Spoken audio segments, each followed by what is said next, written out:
ನಮಸ್ಕಾರ. Info with Swati ಚಾನಲ್ಗೆ ಆತ್ಮೀಯವಾದ ಸುಸ್ವಾಗತ. ಇತ್ತೀಚೆಗೆ ಗೃಹಲಕ್ಷ್ಮಿ ವಿಚಾರ ಕ್ಯಾನ್ಸಲ್ ಆಗ್ತಾ ಇರೋದು, ಅದಾಗ್ತಾ ಇರೋದು, ಇದಾಗ್ತಾ ಇರೋದು ನಿಮ್ಗೆಲ್ಲ ಗೊತ್ತು.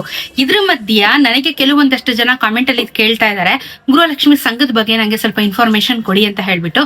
ಅದ್ರ ಬಗ್ಗೆ ಏನಿದೆ ರೀಸೆಂಟ್ ಆಗಿರುವಂತ ಅಪ್ಡೇಟ್, ಅದ್ರ ಬಗ್ಗೆ ವಿಡಿಯೋದಲ್ಲಿ ಹೇಳ್ತೀನಿ. ಚಾನೆಲ್ ಸಬ್ಸ್ಕ್ರೈಬ್ ಮಾಡ್ಕೊಂಡು ವಿಡಿಯೋನ ಕಂಟಿನ್ಯೂಸ್ ಆಗಿ ವಾಚ್ ಮಾಡಿ.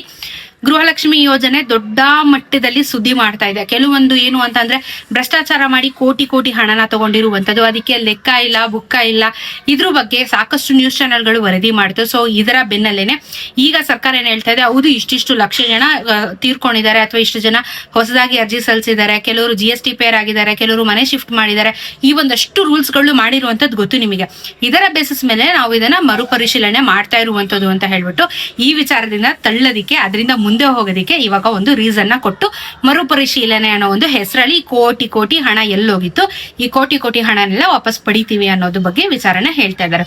ಇದ್ರ ಜೊತೆಗೆ ತೀರ್ಕೊಂಡಿರೋರ್ ಖಾತೆಯಿಂದ ಆಲ್ಮೋಸ್ಟ್ ಇವಾಗ 22 ಕೋಟಿ ರಿಕವರಿನ ಮಾಡಿದೀವಿ ಅಂತ ಕೂಡ ನಂಬರ್ಸ್ ನ ತೋರಿಸ್ತಾ ಇದ್ದಾರೆ. ಯಾವ ಜಿಲ್ಲೆ ಅಂತ ಹೇಳಿಲ್ಲ, ಬಟ್ 22 ಕ್ರೋರ್ಸ್ ಸತ್ತವರ ಖಾತೆಗೆ ಯಾರ್ಯಾರ ಅಕೌಂಟ್ ಗಳಿಗೆ ಹೋಗಿತ್ತು ಅಲ್ಲಿಂದ ವಾಪಸ್ ಪಡೆದಿದೀವಿ ಅಂತ ಹೇಳಿದ್ದಾರೆ. ಇದ್ರಲ್ಲೂ 2 ವಿಧಾನ ಇದೆ.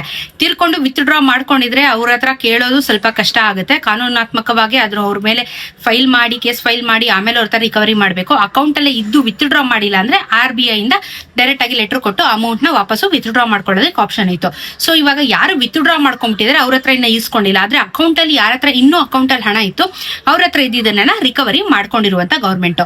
ಸೊ ಇದ್ರ ಜೊತೆಗೆ ಈಗ ನನಗೆ ಗೃಹಲಕ್ಷ್ಮಿದು ಹೊಸ ಒಂದು ಇದು ಏನು ಸಂಘದ ಬಗ್ಗೆ ಒಂದಷ್ಟು ಇನ್ಫಾರ್ಮೇಶನ್ ಇತ್ತು. ನಿಮಗೆ 50,000ದಿಂದ 3 ಲಕ್ಷದವರೆಗೂ ಸಾಲನ ಕೊಡ್ತಾರೆ ಅಂತ ಹೇಳ್ಬಿಟ್ಟು. ಆದ್ರೆ ಈಗ ಈ ಸಂಘನ ನೀವು ಮನ್ಸಲ್ಲಿ ತಲೆಯಲ್ಲಿ ಇಟ್ಕೊಳ್ಳೋದನ್ನ ಬಿಟ್ಬಿಡಿ.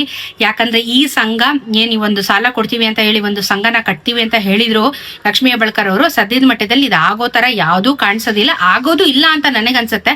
ಯಾಕಂದ್ರೆ ಇವಾಗ ನೋಡಿ, ಇನ್ನ ಕೇವಲ 1.5 ವರ್ಷ ಇವರ ಒಂದು ಆಡಳಿತ ಇರುವಂತದ್ದು.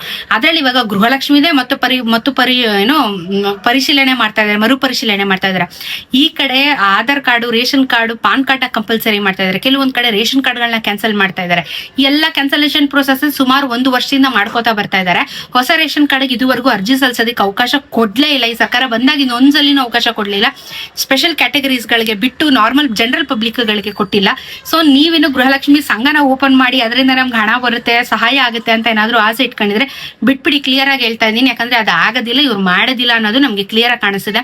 ಹೊಸ CM ಬಂದಿದ್ದಾರೆ, ಅವ್ರು ಯಾವ ತರ ಒಂದು ಥಾಟ್ ನ ಹೇಳ್ತಾರೆ, ಎಲ್ಲಾನು ಮ್ಯಾಟರ್ ಆಗುತ್ತೆ. ಸೊ ಹೊಸ ಸಂಘದ ಬಗ್ಗೆ ಆಸೆ ಬಿಟ್ಬಿಡಿ ಅಂತ ಹೇಳ್ತಿದ್ದೀನಿ. ಅಫಿಷಿಯಲ್ ಆಗಿ ಯಾರು ಇನ್ನು ಅನೌನ್ಸ್ ಮಾಡಿಲ್ಲ, ನಾವು ಮಾಡ್ತಾ ಇಲ್ಲ, ಕೊಡೋದಿಲ್ಲ ಅಂತ ಹೇಳಿ. ಬಟ್ ಇಷ್ಟು ದಿನ ಆದ್ಮೇಲೂ ನಾವು ಜನಸಾಮಾನ್ಯರು ಅರ್ಥ ಮಾಡ್ಕೊಬೇಕಾಗಿರೋದು, ಇಷ್ಟೆಲ್ಲ ಆದ್ಮೇಲೂ ಕೊಡ್ತಾರೋ ಕೊಡಲ್ವೋ ಅನ್ನೋ ಒಂದು ಕ್ವಶನ್ ಮಾರ್ಕ್ ಅಲ್ಲಿ ಎಲ್ಲರೂ ಇರ್ತೀವಿ.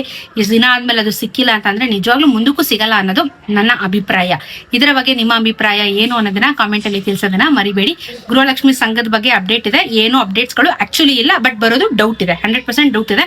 ಸೊ ಬಿಟ್ರೆ ನಿಮಗೆ 31ನೇ ಕಂತಿನ ಹಣ ಬರೋದಿಲ್ಲ. ಇವಾಗ 30 ಕ್ಲಿಯರೆನ್ಸ್ ಸಿಕ್ಕಿದೆ, 30ನೇ ಕಂತಿನ ಹಣದವರೆಗೂ ಕ್ಲಿಯರೆನ್ಸ್ ಸಿಕ್ಕಿದೆ. ಅದ್ರ ಮೇಲೆ ಯಾರಿಗೂ ಜಮಾ ಆಗಿಲ್ಲ, ಆಗೋದು ಇಲ್ಲ, ಎಲ್ಲ ವೇಟ್ ಮಾಡ್ಬೇಕಾಗುತ್ತೆ.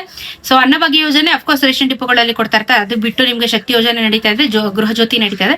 ಗೃಹಲಕ್ಷ್ಮಿ ವಿಚಾರದಲ್ಲಿ ದೊಡ್ಡ ತಡೆ.